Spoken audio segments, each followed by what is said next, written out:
Fala pessoal, tudo bem com vocês? Sejam muito bem-vindos a mais um vídeo desse canal, Caio Beat, focado em tecnologia. E hoje a gente continua nessa jornada falando um pouquinho mais sobre sistemas de tecnologia, mas focado também na questão de configuração de rede e aprender um pouquinho mais sobre rede e infraestrutura.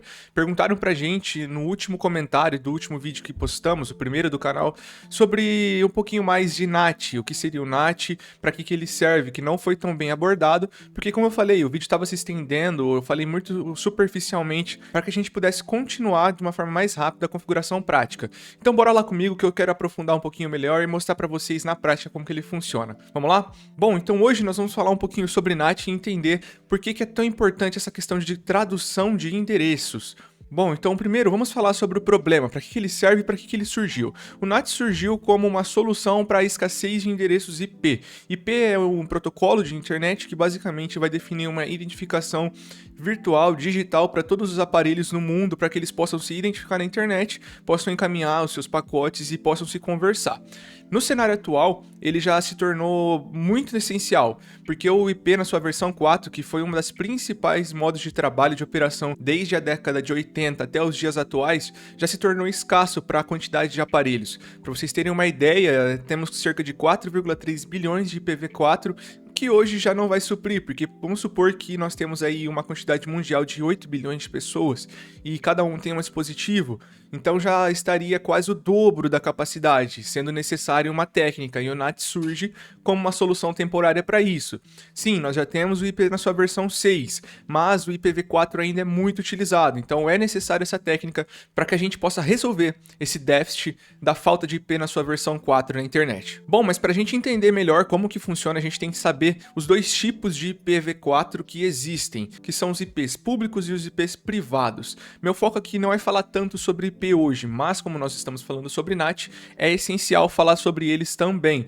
Por quê? Porque basicamente a tradução de endereços vai ocorrer a partir dos IPs, então é necessário falar sobre eles. Planejo falar um pouquinho mais sobre IP num vídeo dedicado, vou mostrar para vocês sobre as classes e destrinchar um pouquinho melhor sobre cálculos de subredes e também sobre a questão de IP privado e IP público, mas hoje é essencial você saber que existem esses dois tipos e são muito mais conhecidos, aqueles começados em 192.68, 10. Alguma coisa, até coloquei aqui como exemplo para vocês, variando de classe para classe. Bom, então o que é o NAT e como ele funciona? O NAT surge como aliado para que ele possa traduzir e transformar um IP privado em público temporariamente, para que ele possa sair para a internet, retornar para esse IP público e depois disso ser desfeita essa tradução do IP público para o IP privado e retornar para o dispositivo que fez a solicitação, tendo assim uma comunicação efetiva na internet. Bom, então como funciona esse processo? Basicamente, todo roteador mantém uma tabela em que é feita uma comparação entre o IP privado que fez a solicitação do dispositivo na sua rede privada para o IP público que está atrelado que vai sair para a internet essa solicitação.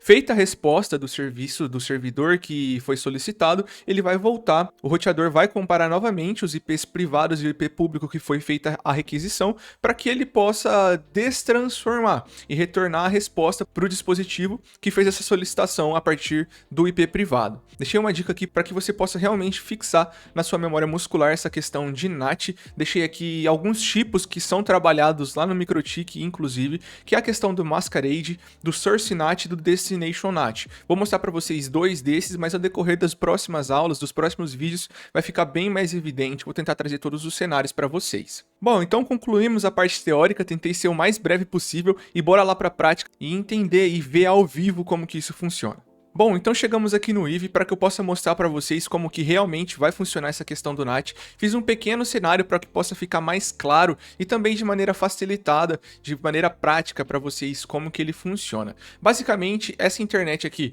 simboliza o meu roteador entregando um DHCP para esse provedor simulado, que eu coloquei como nome de Bit Telecom. Coloquei também um nome suposto de empresa aqui, coloquei Contabilix, nunca vi, mas só para a gente exemplificar melhor também, como tendo um RB lá na empresa para que eles possam fazer a rede interna deles. A conexão entre o provedor e essa empresa é feita diretamente. Então, de maneira geral, eles se comunicam diretamente. Eu fiz como uma estrutura de ponto a ponto em que eles têm uma comunicação direta. Vou já abrir o nosso inbox para mostrar rapidinho essa configuração, porque esse não é o foco, é mostrar o NAT, mas para isso eu preciso que vocês vejam os IPs que eles estão pegando para ver a tradução de endereços.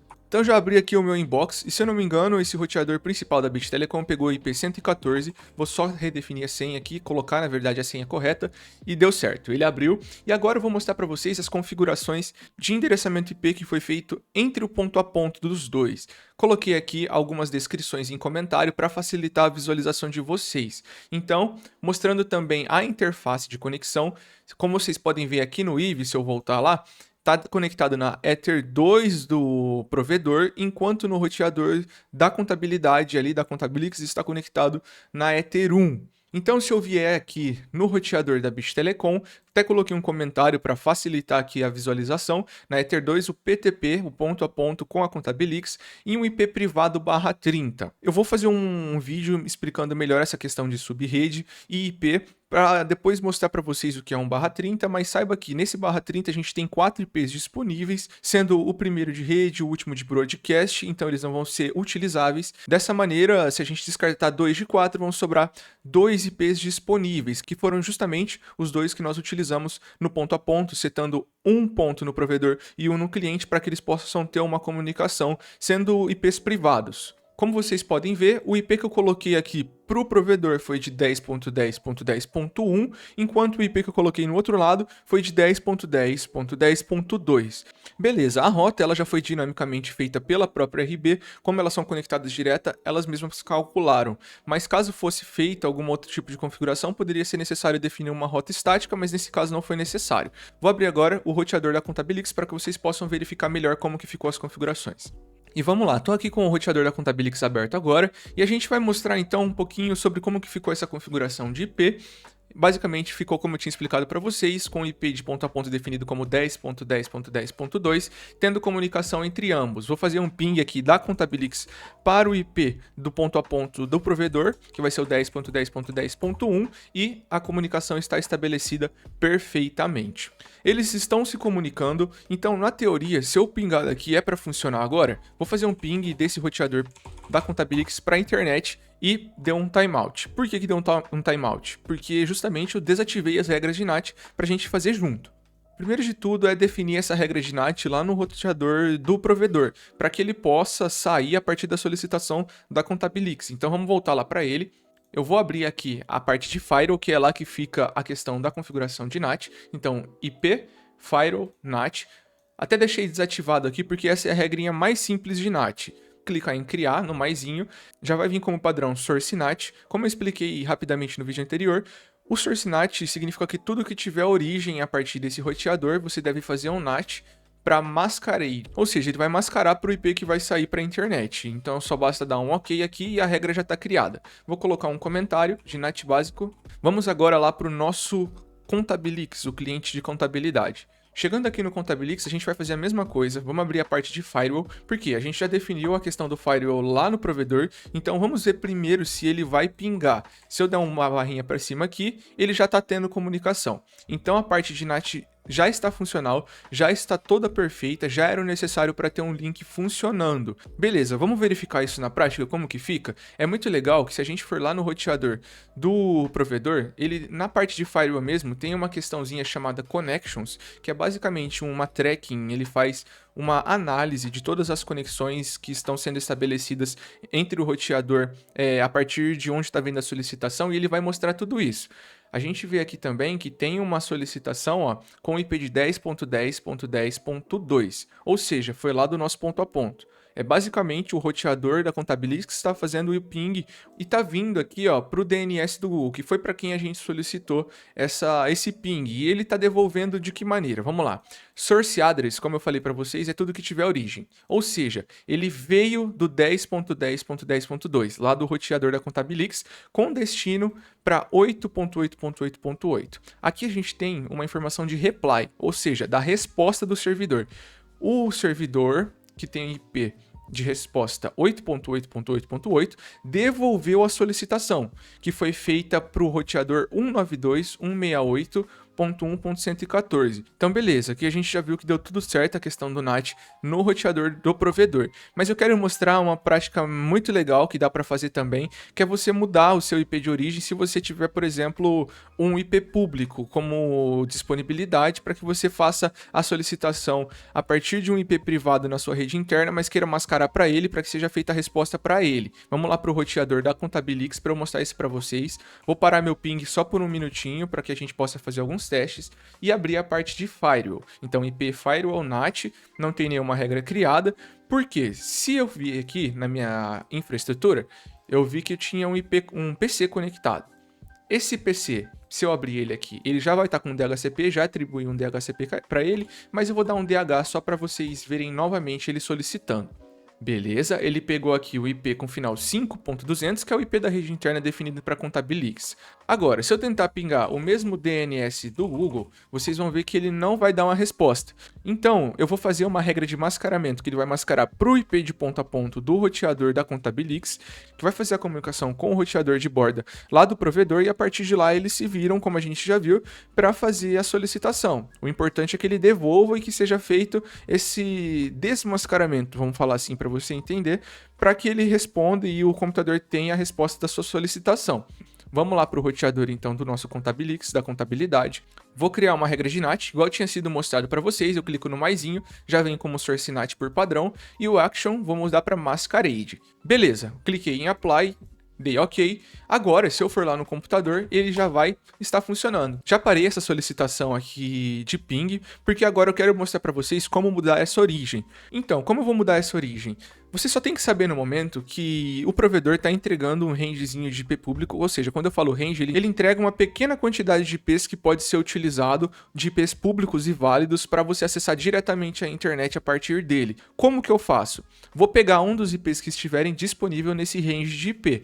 Eu já deixei separado aqui para vocês em um IPzinho de loopback. Loopback é uma interface virtual. Aqui eu criei ela através de uma bridge, igual eu expliquei no último vídeo, que é uma interface virtual que você pode utilizar a fim de testes no seu sistema. Ela não vai causar nenhum problema e ela estará sempre ativa. Então, se você definir uma interface virtual como a bridge, colocar um IP para ela, vai estar sempre ativa e não corre o risco de ficar offline. Para testes, como em CMP, ela vai estar sempre ativa. Se por acaso você colocasse numa interface física, se um dia ela ficasse desativa, poderia ser que constasse como um servidor caído, mesmo sendo que o roteador está funcionando. É só apenas a Ether que está com problema.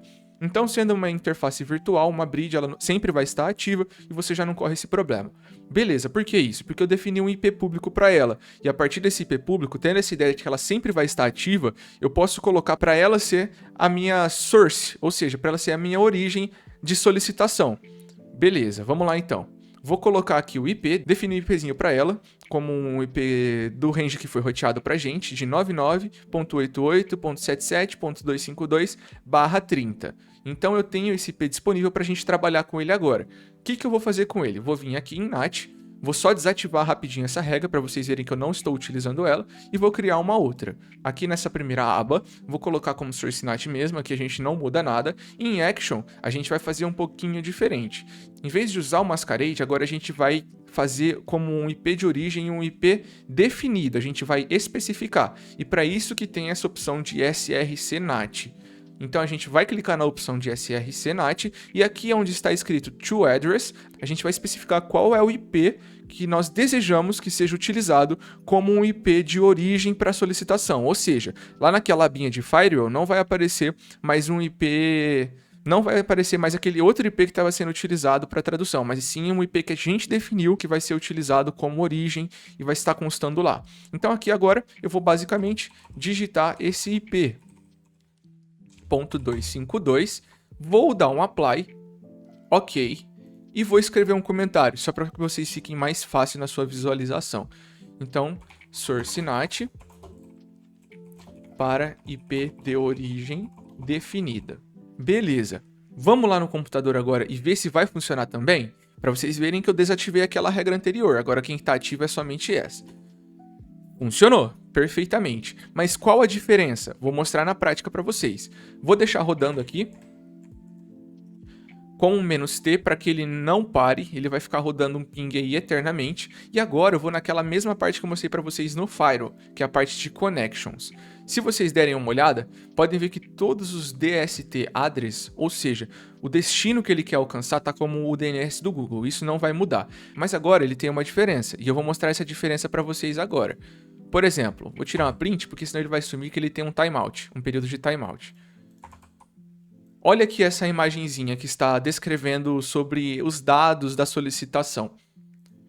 O source address, que é esse IP que eu estou circulando aqui para vocês, é o do roteador interno que fez a solicitação, ou seja, é da nossa LAN, que está com o final 5.200, beleza. E o DST address é onde eles querem chegar, que é o DNS do Google. Agora nós recebemos a resposta, ou seja, já foi lá para o provedor, já saiu para a internet, voltou para o provedor está devolvendo a resposta para a gente. E olha que legal, a resposta vindo lá do DNS do Google, ele vai mostrar para a gente qual é o IP que a gente definiu como origem, ou seja, quem que ele tem que chegar para devolver a resposta, e devolveu para o IP que a gente setou.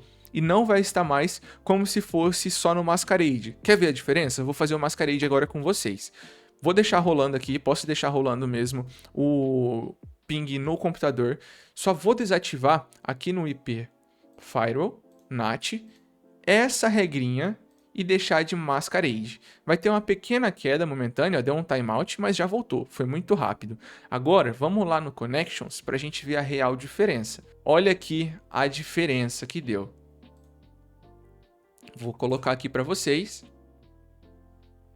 Como vocês podem ver, o IP de resposta, ou seja, a origem que foi solicitada aqui, quem foi dado como origem de solicitação, não foi mais o IP que a gente definiu, que era aquele IP público que foi roteado, 998877.252, mas sim o IP definido na Ether do ponto a ponto do roteador. Viu que legal? Isso é muito útil para diversos tipos de cenário que possam ser utilizados no ambiente corporativo, no ambiente empresarial.